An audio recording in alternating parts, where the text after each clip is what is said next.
আপনাকে এই প্রশ্ন করতে চাই, আপনি ছিলেন না সম্ভবত, আপনার দলের প্রতিনিধিরা ঐক্যমত্য কমিশনের সবাই ছিলেন, সেখানে ভেতরেই আলোচনা হয়েছে যে স্থানীয় সরকার নির্বাচন আগে দিলে দেশে একটি গৃহযুদ্ধের মতো পরিস্থিতি তৈরি হবে। আপনি এটা সম্পর্কে আপনার মতামত কি?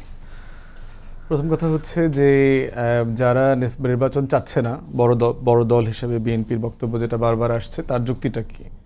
সে মনে করছে যে নির্বাচন কমিশনের এবং সরকারের সাফিসিয়েন্টলি প্রশাসন পুলিশের উপরে যে কর্তৃত্ব তৈরি হওয়া দরকার, সেই কর্তৃত্ব এখনো তৈরি হয়নি। আপনি আপনাদের নিউজের হেডলাইনে বলেছেন যে আইন শৃঙ্খলা পরিস্থিতি অনেক নাজুক হয়ে গেছে। এই সিচুয়েশনে নির্বাচন করতে গেলে সারা দেশে যে প্রস্তুতি দরকার, ভোটার তালিকা হালনাগাদ করার জন্য বলছে নির্বাচন কমিশন বলছে যে আমার অক্টোবর থেকে মার্চ মাস পর্যন্ত লেগে যেতে পারে। তো এই পিরিয়ডের ভিতরে মানে আপনি কয়টা নির্বাচনের প্রস্তুতি নেবেন? দ্বিতীয়ত হচ্ছে বলা হচ্ছে যে দেশের তো ফাইন্যান্সিয়াল সিচুয়েশন ভালো না, আপনার অর্থনীতি মানে বাউন্স ব্যাক করছে, ভালোর দিকে ফিরে আসছে, স্থিতিশীলতা আসতেছে অর্থনীতিতে। তো সেই জায়গাতে আপনি অর্থনীতিকে স্টেবল রাখার জন্য কি এখন এই মুহূর্তে খরচের এক্সট্রা বোঝা নেবেন কিনা? থার্ড হচ্ছে যে এটাকে কেন্দ্র করে রাজনৈতিক দলগুলোর ভিতরে সহিংসতা, সংঘাত এবং অন্তর্ঘাতী আর কি যে ঝামেলাগুলো, সেগুলো রক্তপাতের দিকে চলে যাবে, যেটা পলিটিক্যাল পার্টিগুলোর মধ্যে আমরা অ্যাপারেন্টলি দেখতে পাচ্ছি, যেটা এখন আপাতত মুখের মধ্যে আছে, স্লাইটলি সংঘর্ষের দিকে যাচ্ছে। স্থানীয় প্রশাসনের দিকে গেলে এটা ফুল স্কেল রাজনৈতিক সহিংসতার দিকে যাবে বলে তারা আশঙ্কা করছে এবং তারা বোধ করছে তারা দলের নেতাকর্মীদেরকেও নিয়ন্ত্রণ করতে পারবে না। এই আশঙ্কাগুলো এখানে রয়ে গেছে।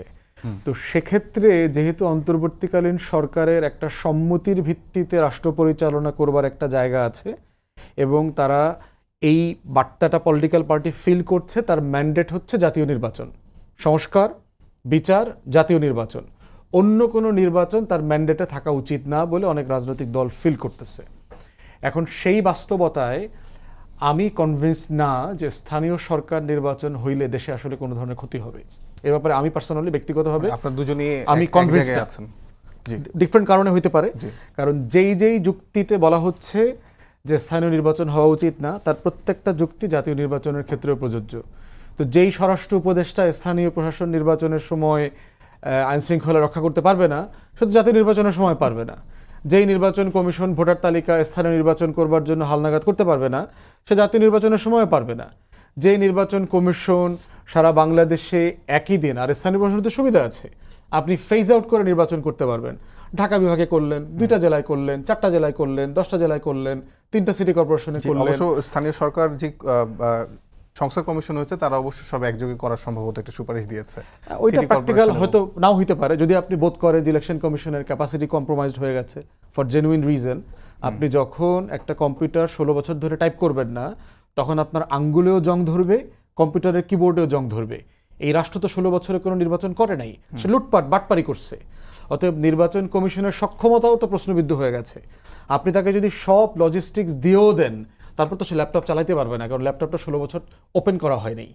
অতএব আপনার সক্ষমতা সম্পর্কে আপনি জানেন না, আপনার ভোটার তালিকা সম্পর্কে আপনার আইডিয়া নাই, লোকাল প্রশাসন ডিল করতে পারবে কিনা আপনি জানেন নাই, টোটাল অ্যাডমিনিস্ট্রেশন একটা ভালো নির্বাচন করার কোনো অভিজ্ঞতা তার 16 বছরে নাই। আপনি একটা ভালো ডিসিএসপি পাবেন না যারা নির্বাচন করার অভিজ্ঞতা আছে, ভালো ডিস্ট্রিক্ট রিটার্নিং অফিসার পাবেন না। তো সেই ক্ষেত্রে বরং জাতীয় নির্বাচনটাকে ফ্রি ফেয়ার করবার জন্য এই স্থানীয় প্রশাসন নির্বাচনটা করতে পারলে সবার জন্য মঙ্গলজনক। এবং বটম লাইন কি, দিন শেষে জিতবে কারা? এখানে অধিকাংশ স্থানীয় প্রশাসন নির্বাচনে বিএনপির প্রার্থী জিতবে। অতএব সেইখানে বিএনপির আশঙ্কার কোনো জায়গা তো আসলে আমি জেনুইনলি দেখতে পাচ্ছি না। আচ্ছা, তার যে পপুলার ভোট, বিএনপিকে চ্যালেঞ্জ করার মতো তো ইনফ্যাক্ট কোনো ইয়ে নাই, কোনো পলিটিক্যাল পার্টি তো নাই। বিএনপির প্রার্থীরাই যদি বেশি জেতে, বা যদি আমরা এই ধারণায় করে থাকি, তাহলে আসলে বিএনপি কেন চাচ্ছে না? বিএনপির একটা আশঙ্কা আছে, অন্যরা যে চাচ্ছে তাতে তাদের লাভ কি?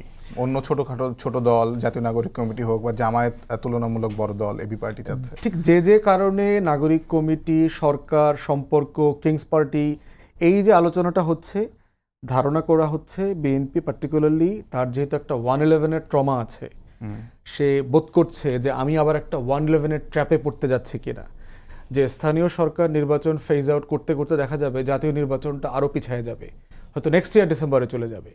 তো সেক্ষেত্রে তার ওই ট্রমাটা তাকে ট্রিগার করে বারবার আর কি। তো সেইটা একটা বড় কারণ আমার, এবং সেক্ষেত্রে আমি বোধ করি যে বিএনপির এই ইলেকটোরাল ট্রমাটাকে সম্মান করা উচিত। অন্তর্বর্তীকালীন সরকার যদি স্থানীয় প্রশাসন নির্বাচন করার সিদ্ধান্ত নেয়ও সেখানে বিএনপিকে অনবোর্ড রেখে বিএনপিকে কনভিন্স করি এটা করা উচিত বলে আমি মনে করি। আদারওয়াইজ আমাদের যে গণতন্ত্রের যাত্রাটা সেটা কালেকটিভলি আবার হোঁচট খাবে।